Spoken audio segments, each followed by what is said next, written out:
Hello, this is Catch Tea If You Can, and I am your host, Melissa. We are on episode 2, Deuce. I am super excited today. I wanted to thank you guys, everybody who watched my first episode. I sincerely appreciate it. Everybody was shooting me back feedback and just telling me what they liked about it. A lot of people said they felt like they were right in the living room with me, which is exactly what I want to give. So it was giving what it was meant to give. I also had somebody ask questions about addressing some of the things I brought up. I had a friend who was like, man, I thought I knew you, but there's a lot I didn't know. And that's the point of this podcast, right? There's a lot of times social media will have you thinking you know somebody because it does seem like we tend to post so much about our lives nowadays. It's really only a glimpse. And for me, at the time when I was going through stuff, it wasn't that I wasn't trying to be honest or what have you. It was at the time I was trying to promote a service or get clients through my social media, and I wasn't going to get it telling my struggle story. So if you paid attention to my captions and you really knew me, which I had friends who would reach out and just be like, are you okay? They would read my captions and kind of they'd be able to really see where my mindset was at the time.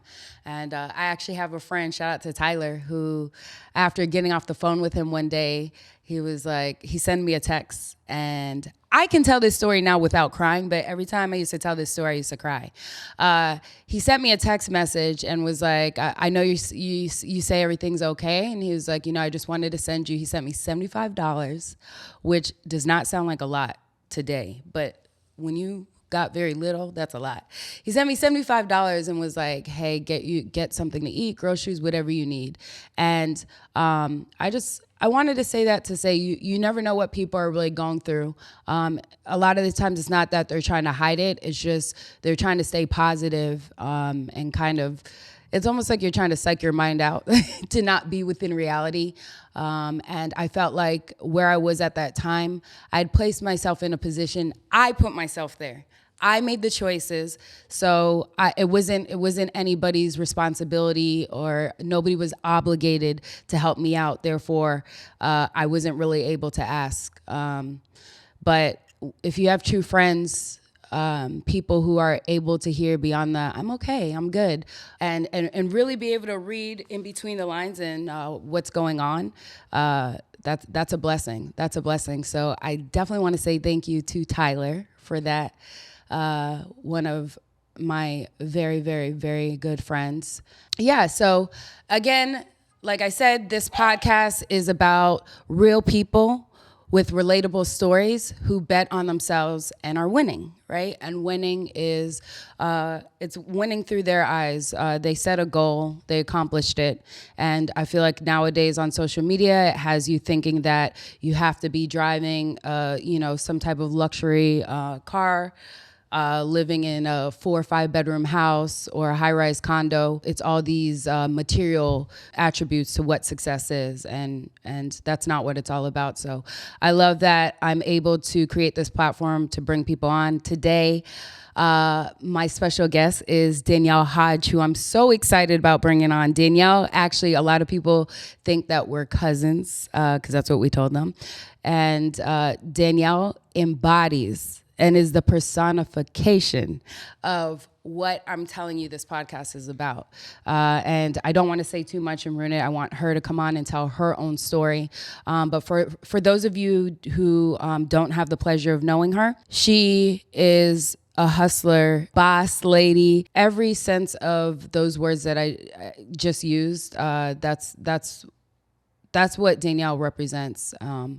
And I'm really excited because we went to school together and have kept a friendship. She's actually my twin sister's best friend. And both of us definitely align in the sense that we've went against the grain. We're always working or doing something that, kind of gets people rolling their eyes like, oh, here they go again. What do they have going on this time? What kind of business are they starting this time? Or, what's going on? Her and I were definitely the Black girls that were always in the water.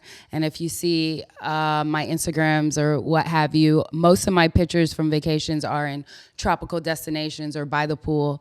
Water is my peace, my place that just brings all types of calmness. And I definitely defy the stereotype that Black girls do not get in the water. I submerge my whole head. I refer to myself as a Black mermaid. And Danielle's definitely a Black mermaid too. So we definitely love to play around in the sun, have fun in the water. And that's what her company, her product is all about. So I'm excited to bring her on today. All right, now we're about to get into my favorite segment of the show, Pour the Tea. And you know what? With these guests, I know they have a lot going on. Things are going good. Things are going great. Okay. But the real tea is everything that's going wrong. And that's what I need them to spill. Today, our guest is Danielle Hodge. She is our great family friend. We actually tell people that we're cousins, but we'll get into that and why. We went to high school together, and she is actually the founder of a first Black-owned pool inflatable and water accessories company, right? And she's disrupting the industry and making waves. And I'm so excited to have you here, Danielle. Thank you so much. Woo! Hey. What up, girl? I got my tea. Oh, yeah. We gotta pour the tea, girl. We gotta pour the tea. Hold on. You see what I'm talking about here? You see what I'm saying? Let's go. Okay, you pouring babe. it. Okay, babe. You pouring it. Yeah, I gotta pour it. Got a little peach detox today. Cheers. Cheers. Ding, ding. Let's get into it. Let's get into it, girl. All right, so I want to start off. I know your backstory, but if you can get into your backstory for the audience. Yeah. Like I said, Danielle and I went to high school. I actually have a twin sister, and I am a year behind in school, I was a year behind my twin sister. I got left back due to medical reasons, missed 50 days of school. But once we got to high school, nobody knew that backstory. So I was a year behind my sister. We don't look alike. They didn't know we were twins. And Danielle was in the same grade as Asha, my twin sister. And so the school, there were only 10 of us. And and so we would tell everybody that we were cousins. And of course they believed it because there weren't that many Black people there. So that's right.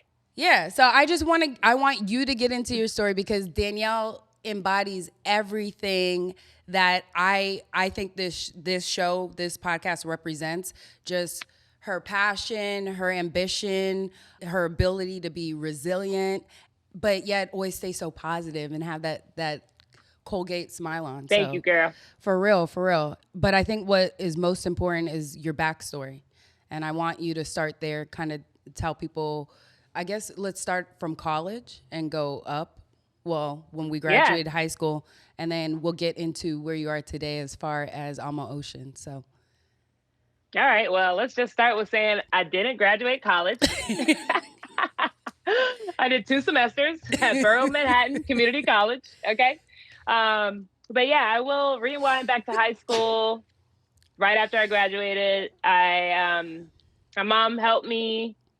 I will say in the entrepreneurship journey, it's really great to have the support along the way, especially from your parents. So my mom actually moved with me to New York City, where I was like, oh yeah, I'm gonna be an actress. I'm gonna do modeling. And then when I couldn't pay my rent, I had to I had to go in and get a real job. Yeah. So, so I did acting, I did modeling, and I was waiting tables. But then I gradually saw myself getting into the marketing industry.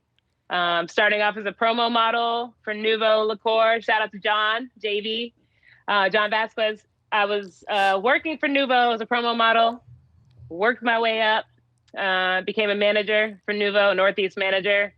And from there, I staying in the events industry and then finally getting into event production, becoming an event producer. So, I mean, I'm fast forwarding through a lot of it, but I will say it's been a journey and it's been a fun journey. I'm really into events is my thing. It's always been my thing. You know what I mean? And my passion for entrepreneurship just kind of came like within that, it kind of blended naturally. I guess from watching kind of how Nuvo was a brand and then kind of seeing how they, how we marketed it and seeing And kind of, it scaled wasn't it really, too, right? yeah, and scaled that business. So I kind of took a lot of, that was my school. I took a lot of what I learned You working with had the Nuvo. real life school. Exactly. I had the real life school, the streets. The The streets was streets. calling me. Yeah. So yeah, that's just a quick kind of recap of it, is me just taking my journey of leaving high school, going for it, moving to New York, getting all these dope jobs, and now it's put me in a great spot in my career that I absolutely love. What did it? I want to ask you, what did your mom have to say about you making that decision to drop out after 2 semesters to go to New York to model? She hated it. Caribbean parents, they want you to stay in school, they want you to be a nurse half the time, and I wasn't feeling that. But the thing that was amazing was just her support. So like listen to me. She would actually listen to what I was saying. And although she didn't like it, she still supported me, on my journey. So that was big. Right away, or it grew to become that? I would say right away, because the minute I said I wanted to go to New York, she was like, oh, I could do travel nursing because they pay more. So if you want to go back to New York, all right, cool. And then me not finishing college was like, she didn't really have no choice. Because like to me, I was like, I'm not going to do it. Like, that's just not, I wasn't feeling the vibe. And it very well may have been the college that I chose and the vibe that I had. But honestly, it was just, college is college. Yeah, because sometimes going to a community college it was community, right?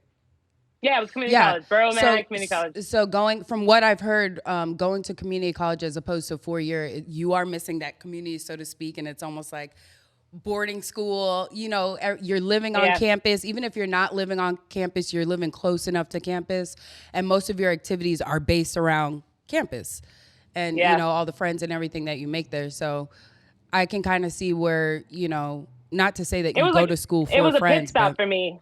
Right. It was a pit stop, like I got to go to class and then go back to reality. Whereas like,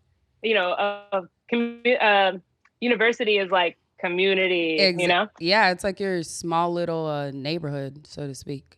It becomes that for sure. Yeah, but okay, so you went to New York, you were doing modeling there, then you said you got your experience from working with Nuvo. So lead us into where you got this whole inspiration as far as starting up Alma Ocean. The inspiration for Alma Ocean for sure came, it arose from COVID. It arose from me having too much time and being too still. But the experience and knowledge that I gained, like living in New York and working in, the liquor industry and being out and about, networking and all that, it kind of let me see that possibilities of doing things on my own and for myself. Because for me to build these companies and help these CEOs, build their brand, I was like, man, I could do this for myself, A lot of times they get funding and money. They have a lot more access to, the dollars to get their things to get their business going. Yeah. So, for Black women, it's a struggle in business, trying to get funding, grasping onto that and finding the resources. But I'm not really like letting that deter me. I'm excited about what I'm doing. I'm excited about the impact I'm creating. Alma Ocean launched during 2020 when I was still at home at my mom's house, wanting to luxuriate, lounge, and feel good about being in the pool and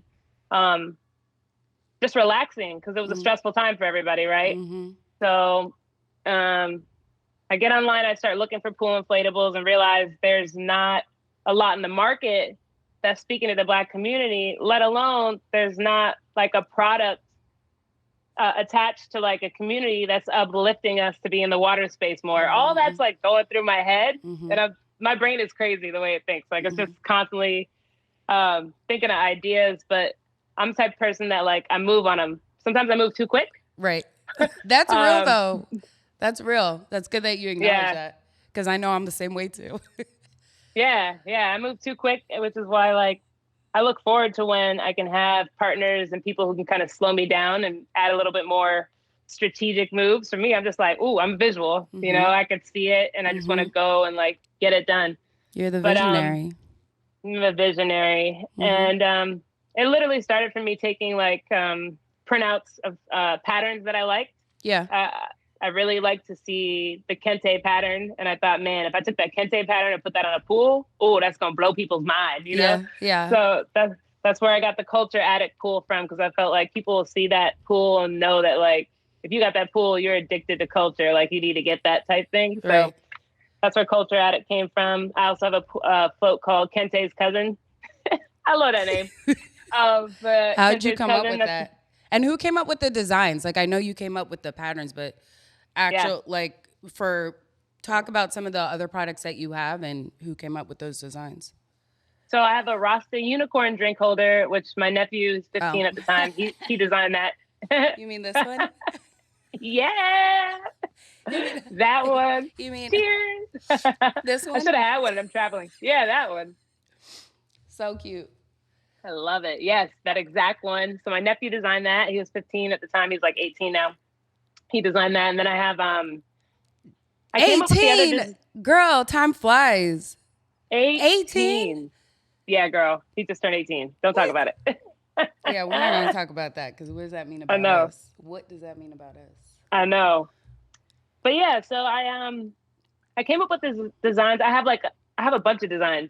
I sat down with a designer that is from the UK. I met him online. Everything was for me just like going online, surfing, researching, finding people, connecting with them, talking with them, and just seeing how we could work together.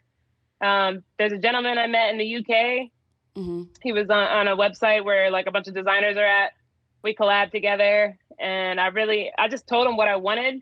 We'd work together, and he would do it. And I was like, man, this guy's great. So where'd you find him? Easy. Like, was it on Fiverr or Upwork or something like that? Not Fiverr, 99 Designs. Oh. 99designs.com. Which, by the way, is a great site if you're looking for designers. There's a lot on there. Super talented. And yeah, and every time I wanted to do more designs, I'd go back to him, and we'd work together, and it always come out great. So there's him. There's my friend Adrian Stupica, who's designed like indigenous series with like an Africat. You can see the towels on my website that he did. And we've got some pools in the making that we're going to do and launch hopefully next summer. So yeah, the designs were kind of easy to come across because, during COVID, it seems like a lot of art started, evolving a lot. You started seeing a lot of artists coming out. Yeah. So they were really easy to find. So I was doing some research, and I saw one of the interviews you did in regards to the different demographics as far as the swimming abilities. And I saw the stats of 64% Black kids to 4% Hispanic and 40% white. Was that the ability of meaning they have the ability to swim or they don't have the ability to swim? Because those numbers actually surprised me if it means they have the ability to swim. The numbers mean drowning. So like when it comes to stats, I really hate to say percentages and numbers. The point is, and the truth is, the Black community is still struggling in this space. And the Black community is still the top in drowning. So when it comes to numbers or percentages, sometimes I just push that out the way. We know as a community that we're struggling in this space. We know as a community the generational push of us not being around pools, and then like carrying that on to like your mom telling you, oh, stay away from the pool, you're going to drown. Just embedding that into our heads. I want to change that. And so I think that's why I feel like it'd be a disservice to just sell pool inflatables and then not offer resources. So that's why I've got my girl, Noelle, from Afro Swimmers. I've also got a whole community of people. I've got Rhonda Harper from Black Girls Surf. You go to my website, I have a community page where like you can connect with all these people to know more about not just swimming, but like you can actually get, some education on, how to stay afloat, how to learn the basic skills you need to know. Like if you get pushed in the water at a pool party, right? Can you get off to the side? Okay. Can you float maybe to get to where you need to be? And so all those things are just important. And it's time to stop feeling that fear and being scared in the water space. I'm sorry, in the aquatic space. Right. And kind of my whole goal is to uplift us more in the aquatic space. So I want to make swimming fun.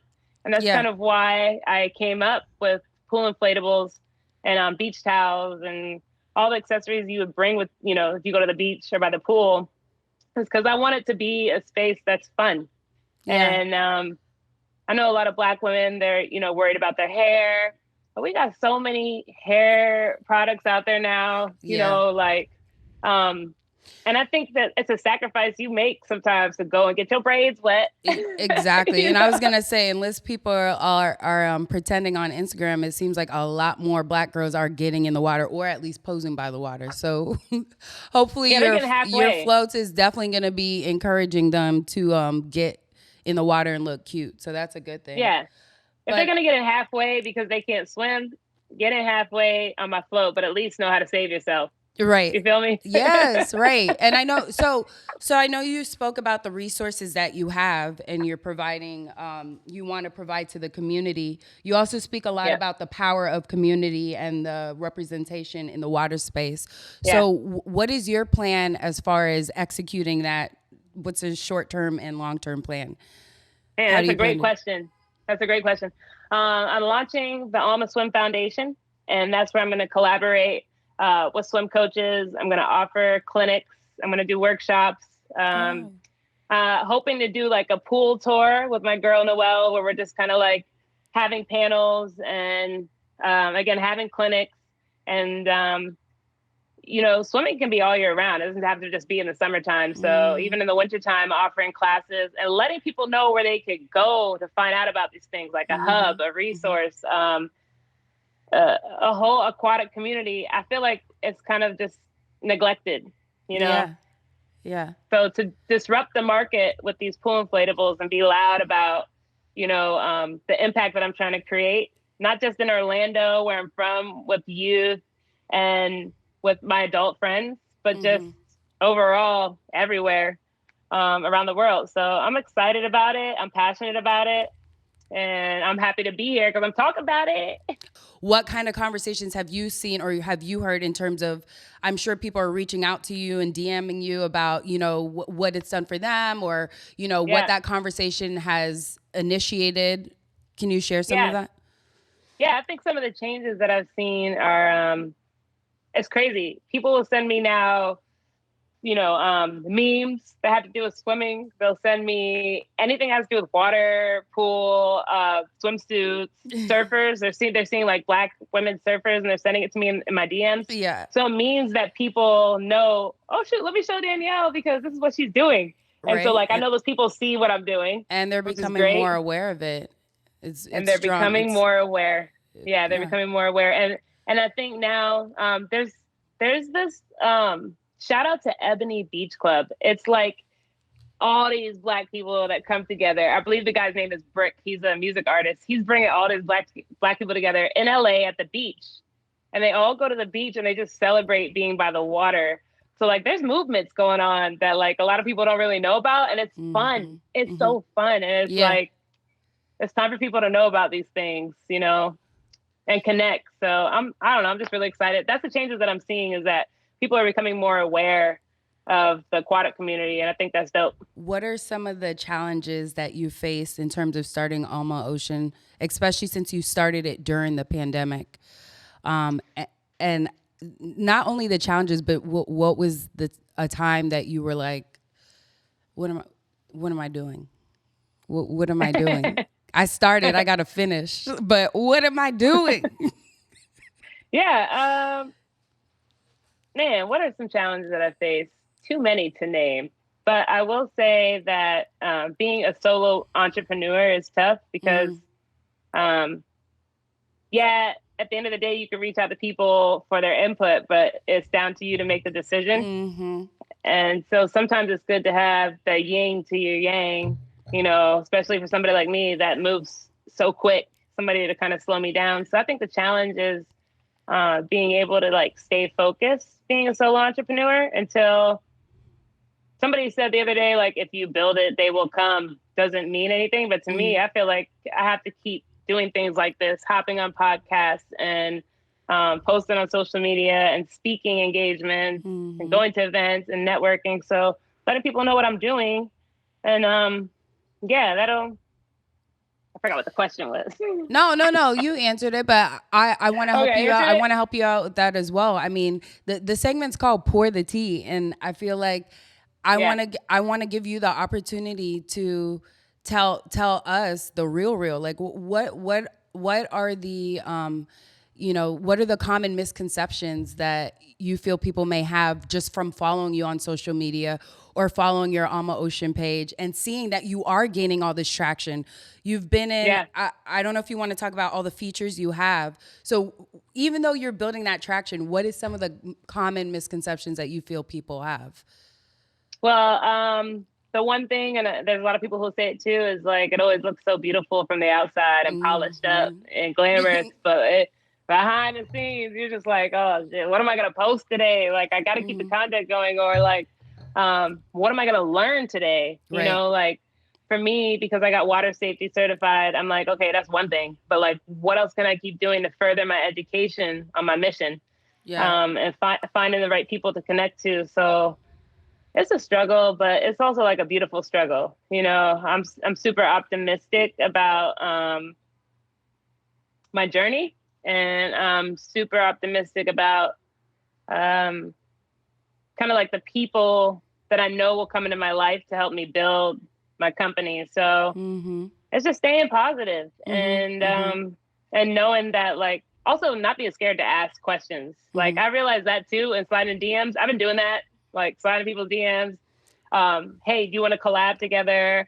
Or like, Art Basel's coming up. Hey, you know, are you going to be by the pool in the hotel? Like, can we collab with your art for Art Basel? So it's just about speaking up. I feel like to piggyback off of that, the saying, closed mouths don't get fed. You got to learn to humble yourself and ask for help.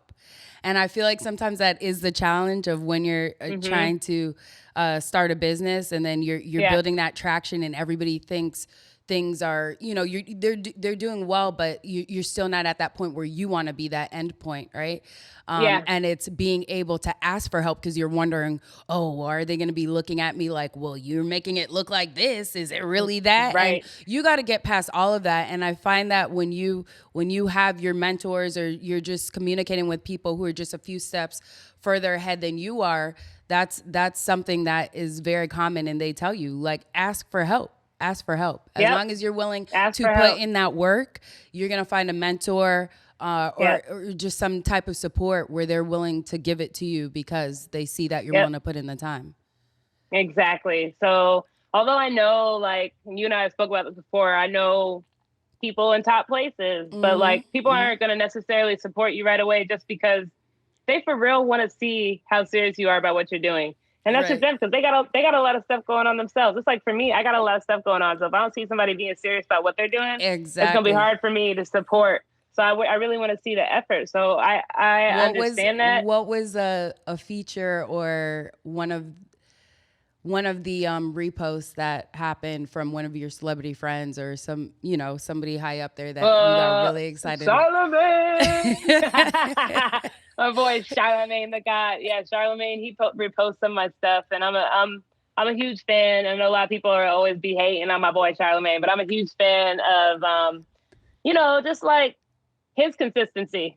You know, that's inspiring to me. There's him, and then I had a feature in like Sweet July, which I thought was cool. That's Aisha Curry's magazine. Oh, cool. And yeah, I had a feature for that, and I did something for go to my Instagram page. It's _ Alma Ocean. It's on there because I can't remember. But put that out there. Where can they go to find out more about Alma Ocean, the products, and just DM you with any questions as far as supporting the foundation? Okay, yeah. Always slide it to my DM. It's _ Alma Ocean, and then Alma Swim Foundation is the name of my foundation. I got an Instagram for that, so it's Alma Swim Foundation, and then my website is almaocean.co, and not .com, .co. And I want to talk about the word Alma because I told you before I wanted to let people know kind of what that means. Because Alma is like a homegirl's name, but it's also, if you look up the word Alma, it means compassion, it means humanity, it means soul. It's like a multi-meaning word. It has a lot of meanings, but it all boils down to humanity. And so at the time in 2020, I thought the world could use a lot more of all those things. Yeah. So that's where I got Alma from. And then the ocean is healing. It's a healing body of water. So I put those two together. And when I wrote it out and saw how it looked, I was like, I'm good. Let me see if the website's taken. And I just went through and like, I just got everything. And then, trademarked it. I'm trademarked. And I just did all the business stuff you got to do to lock things in and then roll with it. One thing that stands out to me the most about you, Danielle, and I know I said it in the beginning, is always your optimism, just your positive outlook on life.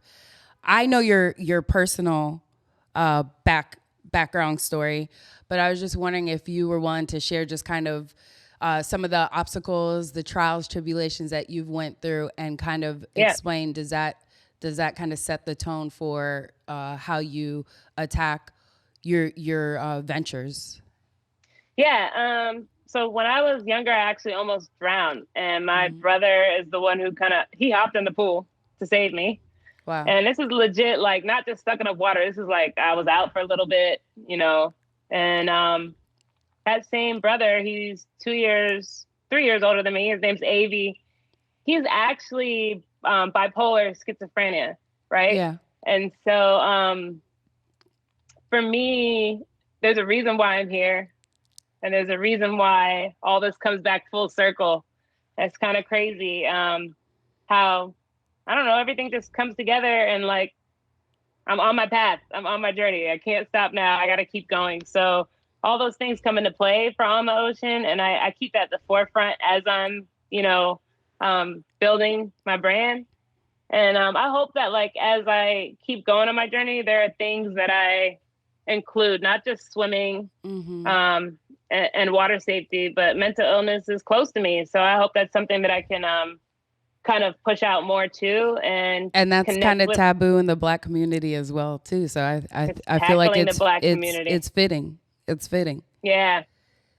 So that's just something that is kind of crazy that came back full circle for me is that experience in my life, and then being able to acknowledge my brother and what he's going through, he saved my life, that's big. So, and that speaks to who you are as a person and as a businesswoman. Is most people who almost drowned or have something scary like that happen in life, that keeps them away from the water, and that creates that fear for them. Yeah. But for you, you became a fish. You literally dive in. You literally dive in. You dive in, and I think that's with everything that you do. So it kind of speaks to the fact that you said as soon as you have an idea, you jump in, feet first, head first, however you want to say it. But that's an interesting point. So I'm glad that you brought that up. Yeah, for sure. And I am like a mermaid. Tama, do you remember that time at the beach? Do you remember that time when it was like when we almost drowned in Miami? Yes. No. I bring that story up. I think about that every time, and you were the one you saved me. You saved me. I saved you and Tiffany. Yeah, you did. And you were like, stay calm. I don't know how I did that. Stay calm. And I remember we looked each other in the eyes because I was like, stay calm. I'm like floating away. My legs are up and everything. I'm like, I had panic look. Let me add some detail. With the story. So it was me. I don't know what we went to Miami for. I don't know if it was a birthday celebration or what. I think it was for Lindsay's birthday. We went to Miami. We all had a little too much to drink, and we went in the ocean at about like 6:30.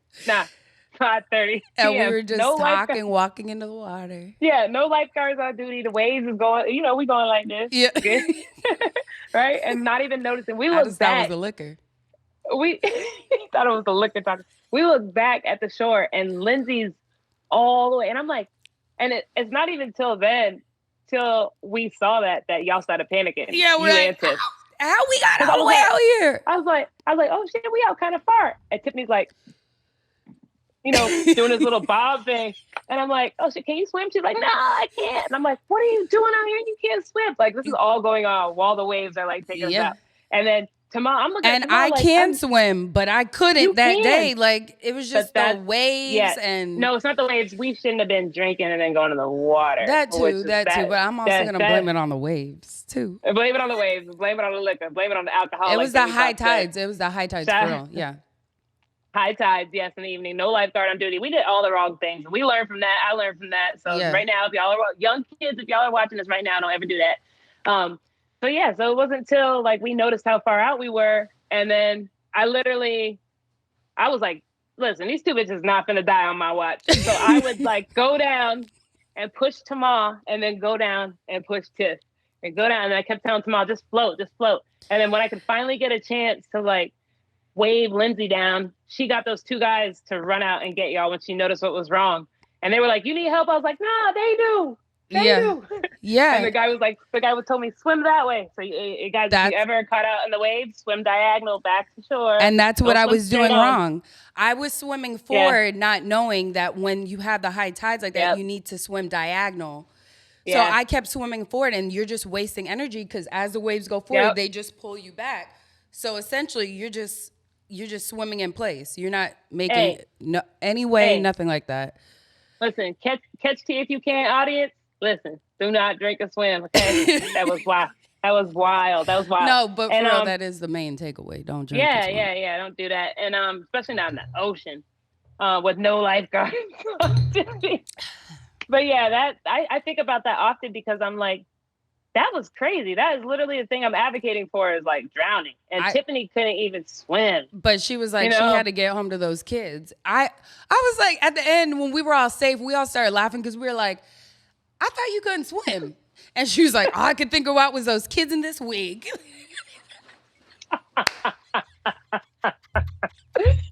Those kids in this wig. So yeah, but and I also remember the guy who saved me, his wife was so mad.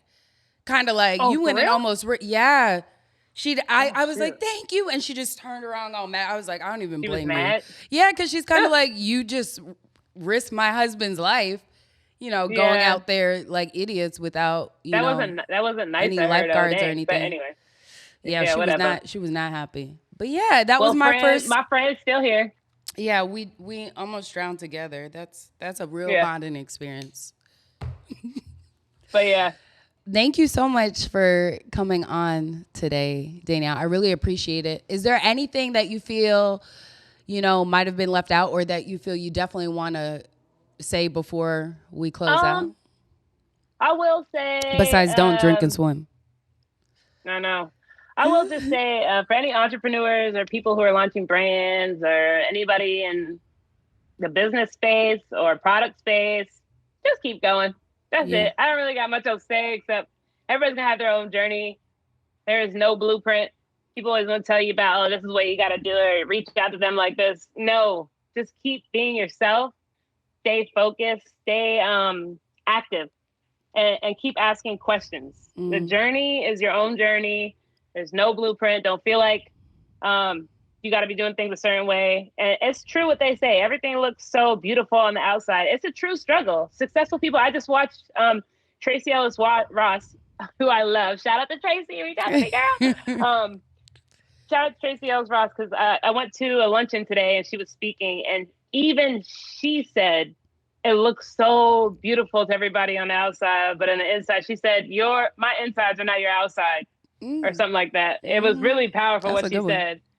Yeah, and she also said there was a gap between when she did Girlfriends to when she did Blackish, and she's like, "Dang, I ain't never gonna get no work again," So even though it looks so beautiful, for the celebs and people you see, it's a struggle for them too, So okay, real quick, because I know we're wrapping up, but I want you to jump. Okay, I want you to talk about that real quick about. Just kind of having those gaps and also working full time while you're trying to run a business, a side hustle, your own business on the side. What advice do you have for those people? Yeah, that's it is real. I am working full time as an event producer, but the beautiful thing is I've been doing this for 11 years, maybe more than that. But I make time, right? People feel like they don't have time, but I make time. Like my schedule is like I work more towards the weekend and I have the beginning of the week free. So I'm going to do stuff like a podcast. I'm going to email people and follow up. I'm going to plan out like what I'm going to do for the week. I'm also going to take a break because sometimes I can't be doing stuff all the time because my brain is going crazy and I start doing crazy stuff like not sleeping or stuttering. I don't know, all that stuff, you know, I just made that up, but like you got to rest too. So there's a balance. So yeah, it's common for people to have a full-time job still working on their businesses. Don't think, oh yeah, I got to quit, you know, my day job to pursue this full-time. Don't do that if you got bills to pay, baby. No, don't do that. You know, get smart about the decisions you make. Like I'm smart about the position I'm in and work my way here. So I made it. So yeah, it's kind of lonely because I'm always traveling all the time, but I'm racking up some Marriott points. And I'm working as a digital nomad pretty much, you know, building my business. I'm getting paid to build my business. Exactly. It's kind of like what you spoke about in your first episode, is you're getting paid still to build your business. So you just got to be smart about those things. And yeah, did I cover that? Did I cover everything? I don't know. Yeah, no, I think you answered it well. Yeah. So you got time. You just got to make it. Exactly. Yeah. You make time for what you want to make time for. Exactly. As hard as it may be. Exactly. Anyways, that was our segment of Pour the Tea with Danielle Hodge of Alma Ocean. Be sure to reach out to her at underscore. You want me to say it? Yeah, go ahead. Underscore Alma Ocean, because some other chick got the full Alma Ocean. So it's underscore Alma Ocean. And then if you want to check out my foundation, it's Alma Swim Foundation. And the website is www.almaocean.co. That's .co, not .com. There you go. Yep. And I am Tama Alyssa with Catch Tea If You Can podcast. Yep. And be sure to reach out to me at Catch Tea If You Can .podcast on Instagram. Personal is Catch Tea If You Can. And we'll have all the links below so that if you weren't able to write it down or remember Danielle's handles, we'll have that for you. And be sure, please, to subscribe and like. Please. Please, y'all. I need it. All right. Good night.